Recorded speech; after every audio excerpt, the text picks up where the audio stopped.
18 साल पुराने delivery room के सीसीटीवी फुटेज को देखकर महिला को सच्चाई समझ में आई। उसकी छोटी बहन को बदल दिया गया और जिसे 18 साल से वह छोटी बहन मान रही है वह दरअसल नकली थी। नकली बेटी रिया ने इन सालों में ऐशो आराम और अपने माता पिता का खूब प्यार लूटा और असली बेटी अपने गोद लिए माता पिता के घर फटकार, ताने और मार सहती रही। इस दिन असली बेटी को घर लाया गया। उसी दिन नकली बेटी उसे घर से बाहर निकाल देना चाहती थी, लेकिन महिला ने उसे एक थप्पड़ जड़ दिया। महिला ने नकली बहन को कहा कि तुम्हें इस घर में अकड़ दिखाने की हिम्मत किसने दी। फिर वह असली बेटी के पास गई और उसे संभालते हुए गोद में उठाकर कमरे में ले गई। महिला ने उसको उसका असली कमरा दिखाया और उसको ढेर सारे कपड़े दिए। लड़की ने डरे डरे पूछा कि क्या ये उससे वापस ले लिए जाएंगे। महिला ने अपनी छोटी बहन को समझाया कि ये तुम्हारा घर है और ये सब तुमसे कोई नहीं छीन सकता।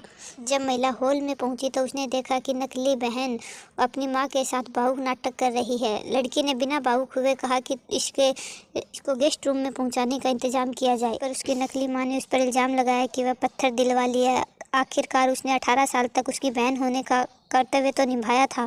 तब महिला ने कहा अब यही उसकी किस्मत है। लड़कियों की बदली की पूरी जांच करवाई गई। यह कहकर वह घर से बाहर निकल गई। के मैनेजर ने बताया कि उस समय के डॉक्टर की मौत हो गई है और उस समय की नर्स जो थी अब तक मिल नहीं रही है। महिला ने जांच जारी रखने का आदेश दिया और किसी काम से चली गई। उसके जाते ही बहन ने रिया को परेशान करना शुरू कर दिया। वह उसे परेशान करने पहुंची ही थी कि महिला को किसी काम से अंदर आना पड़ा। नकली बहन ने उसको धक्का दे दिया। नौकरों ने उस पर कॉफी उड़ेली।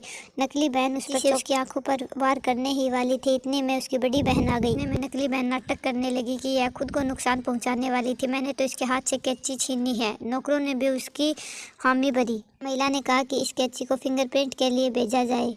नकली बहन ने कमजोर आवाज में कहा किसी को दोष न दे, लेकिन बड़ी बहन भड़क उठी और उसने नकली बहन को थप्पड़ मार दिया और कहा कि जिसने नकली जिंदगी चुराई हो उसे किसी पर असली मालिक को मारने की हिम्मत रखते हो उसे मैं क्यों न मारूं। उसने सारे नौकरों को निकाल दिया। नकली बहन को चेतावनी दी कि मेरी इजाजत के बगैर अपने कमरे से बाहर कदम भी नहीं रखेगी। उसने बहन ने गुस्से में कहा कि माँ मेरी मदद करेगी। असली बहन ने उसको थप्पड़ मार दिया और कहा तुझे अभी भी समझ नहीं आया कि